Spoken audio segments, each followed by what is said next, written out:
What the fuck? What?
Let's do that again. Is this a good shot?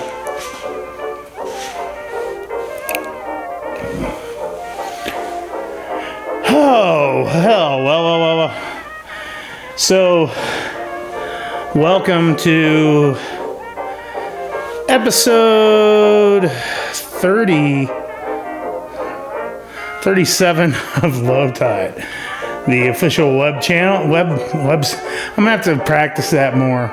I need to come up with better dialogue, but the official YouTube program for rudeplanet, my website, official home of Bad Things, my novel, and once again, we're going to be doing some more cape shit tonight. Before we do, this will be like a week and a half out by the time you see this. But like, I guess over the weekend, like the Emmys were going on, and I didn't know it until like today. I started to see articles about this winning an Emmy and that winning an Emmy and things I never heard about winning an Emmy. And like, this has been a good phenomenon for me because I've noticed in recent years that, like award shows are finally flying completely under my radar. And that's great. It's like the whole pop culture must die aspect is that, we're being force-fed a lot of like subpar shit and stuff that I don't really care about. The less I know about people like Little Peep and Ed Sheeran, the better. I've tried to distance myself so much from pop culture that, I'll be scrolling along and like, eventually it'll roll over that, like somebody has become a huge celebrity completely outside of my purview, completely outside of my wheelhouse. And it's always young kids. It's always, like something like TikTok or whatever. And, it's like people will talk about how amazing they are. But like, I'll be like completely dumbfounded. And that was part of the inspiration behind Bad Things is,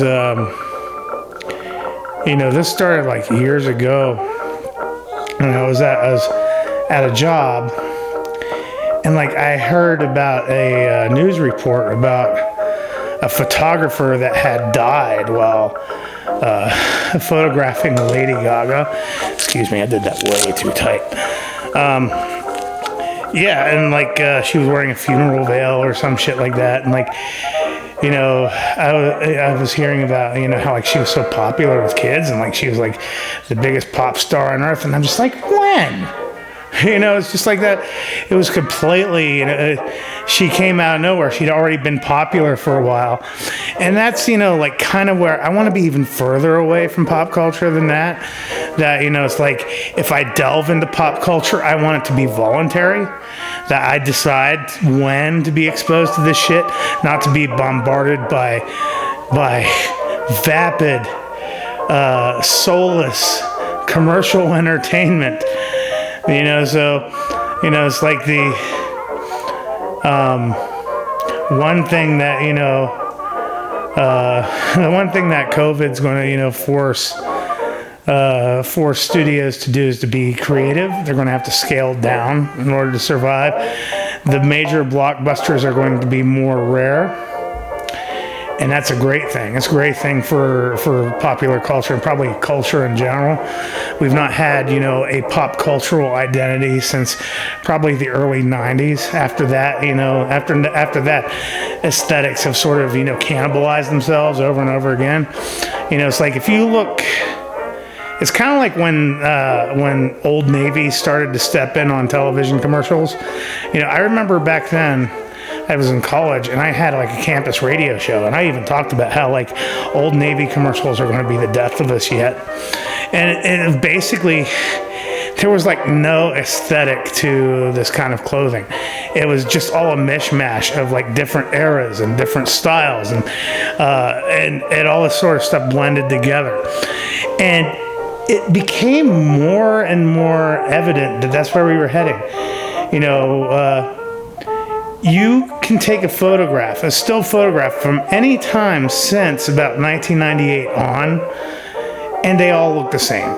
The style is the same, the clothes are the same, they all come from different eras. It's all like a pastiche of a bunch of bullshit, you know. And then like now we don't have real collectibles. The only real collectibles that are out there are Funko Pops.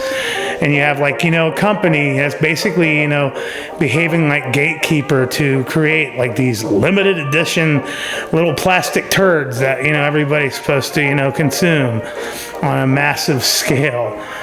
And that's where we're at. You know, it's like we have like no cultural identity. People have to be creative now. So, you know, it's like things are going to have to scale back. Things are have to become more punk rock. And that's where we're at. So welcome to Low Tide, the finest in COVID era entertainment. So stay tuned. I'll be right back. This is Mrs. Charles Jackson having after-dinner coffee at Allen Carpet. We enjoy doing business this way. No, Mrs. Jackson, you sit right there and we'll bring the carpets to you. Yes, these are the carpets we buy by the mile, so you can save on every yard. Mint. Thank you. Have coffee with us and get a real carpet buy starting at only $3.88 a square yard. Sure, you save at Allen Carpet, but we like to feel we do a little more for you. Okay, so yeah, as I said, we're going to go into Cape shit. I like it because it just keeps things simplified for me. You know, it has one of the few bits of it. You know, it's like people are back into sports cards. People are collecting this. I just read an article the other day about how the rich are collecting rare plants. You know, so like when it comes to speculators, you know, it's like I look at, you know, like Venom #3 jumping up to $230 or whatever. You know, it's like, yeah, speculators quite haven't gotten as crazy with comic books as they have on other fields. And you know, so I guess I'm kind of in safe territory. By the way, this is like the second week in a row. I did headbands there for like 2 episodes, and then like, you know, I sort of fucked off there. I ordered headbands; they've not come in yet. So we're gonna mix things up. But anyway, you know, talking about speculators, today's episode, we are doing the ComicTom Mystery Mail Call. Yeah, that's your thumbnail. Yeah, it does not. Most of my audience on this channel will know who Comic Tom is. My friends don't. You know, that like I'm the only one that's collecting comic books anymore. So like, basically, if you know that one finance show on like CNBC or whatever it is. You know, it's like that Mad Money show, you know, the guy that's like talking about which stocks to go up, which ones to go down, and he breaks things. Comic Tom's kind of like that for the comic book world. So like, you know, if you're a speculator and you have no idea what the hell's going on in the comic world, you'll sit down, you'll watch Comic Tom, and he'll talk about every bullshit fan theory going on. And he'll do it with like such a level of enthusiasm, you get caught up in it.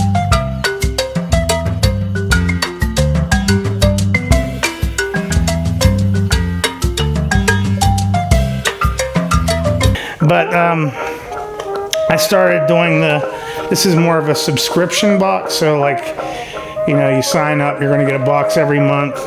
And he started putting exclusives in there. So I thought, well, I need to mix it up. So I'll give Comic Tom a chance. And so that's where we're at. God damn it. I messed the timing up. So I'll give Comic Tom a chance, and we'll go from there. So, yeah, the only thing I know that's in there are like the 2 exclusives that are scheduled to come. This is the September box. So I know what the exclusives are, but beyond that, I don't know anything about the contents of this box. So, yeah.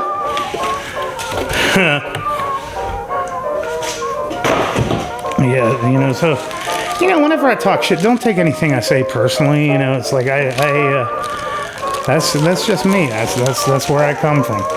But anyway, let's see. Okay, so here's the little cheat sheet, and the cheat sheet has a little bit of artwork about Green Lantern. But look at that. That's like some anime style shit. But we'll get to that. We'll get to that in a minute. Okay, so yeah. So first off, right off the bat, we have. Yep, this is one of the exclusives. This is Thor number 7.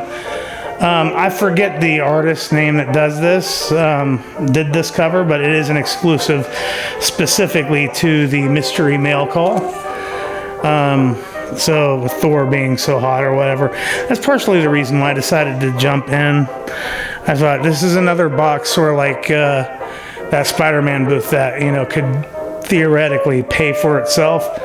So yeah, it's a good cover too. I mean, like, it's deceptively interesting because from a distance it looks childlike, but when you go in, you see all the detail.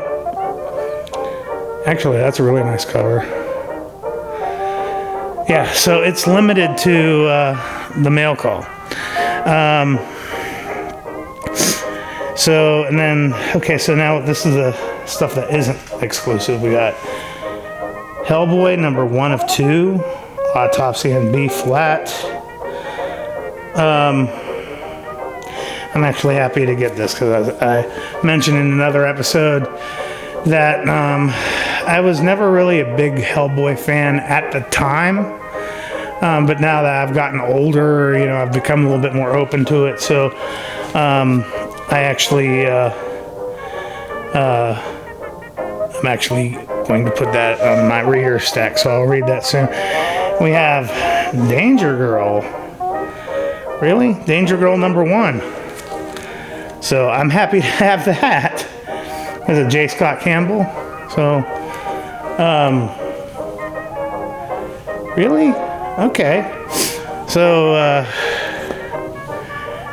I'm happy to have that. And so we also have Superman number 404. Yeah. I wanted to come in and be like, yeah, look at this stupid thing. But so far, you know, they're all winners. So yeah, that's not bad. For a subscription box, you know, I'm not gonna complain. I'm not gonna complain. Wow. This hasn't even... The series hasn't even... I actually subscribed to this. Oh, it's an ash can. Okay. This hasn't come out yet, but like I had subscribed to this series because it's meant to be sort of a mashup of bootleg toys, like if you were to take bootleg toys that were like mashups of, you know, like Star Wars and Masters of the Universe. That's like the entire concept behind the series. And yeah, it's called Phantom Star Killer. This is the ash can edition. Like the series hasn't even come out yet, so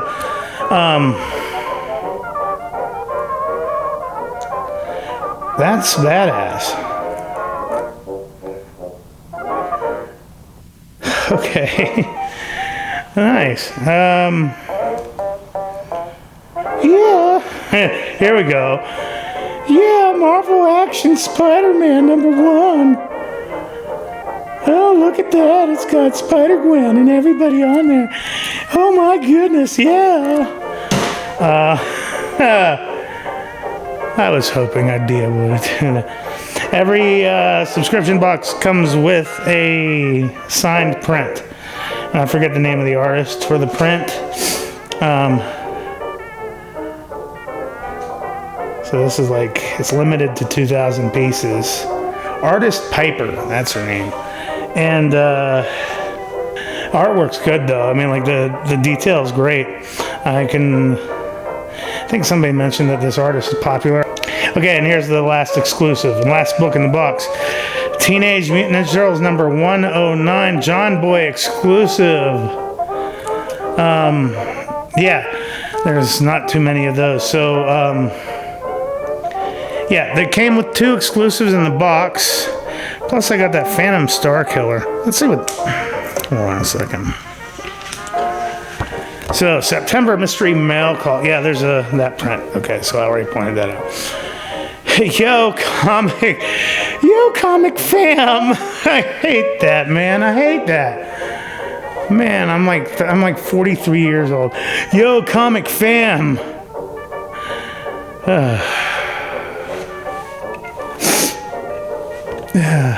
Yeah. Okay. Yo, comic fam, welcome to your September Mystery Mail Call box. Low print exclusive. We got Thor #7, variant by artist Das Pastoras. Cool. Teenage Mutant Ninja Turtles 109, variant by John Boy. So that one actually has a black and white variant, which has a lower print run, but I didn't get that. Okay, so yeah, the black and white. Oh, and the Phantom Star Killer is an exclusive. There's only, the ash can only has 1,000 printed, so yeah. And 50 of those went in the mailboxes, so not everybody got that. Batgirl by artist Piper, so that's the print. Green Lantern print by Andy Tong, who's releasing a Street Fighter variant that is to be published soon at Ink Collectibles. Phantom Star Killer ash can, 50 of 1,000 printed. First appearance of Phantom Star Killer, so okay, that's badass. And then there are also grand prizes that go out every month. As I said, I think it was one of the last videos, maybe 2 or 3 episodes back. You know, I don't really care so much about grand prizes that much. I just want the boxes to be thoughtful, and I think with the 2 variants in there, that'll more than pay for the box itself, because they're exclusive to this box. And then also that Phantom Star Killer is going to go right into my collection. And yeah, other than that one Spider-Man issue, it probably has like a cameo or something. I have no idea. Other than that Spider-Man issue, which I could not care less any about it. This is a solid box. If I got this box from, another company, I'd be singing its praises. So for it to come from Comic Tom, it's like, okay, you earned some brownie points with me. I have no idea,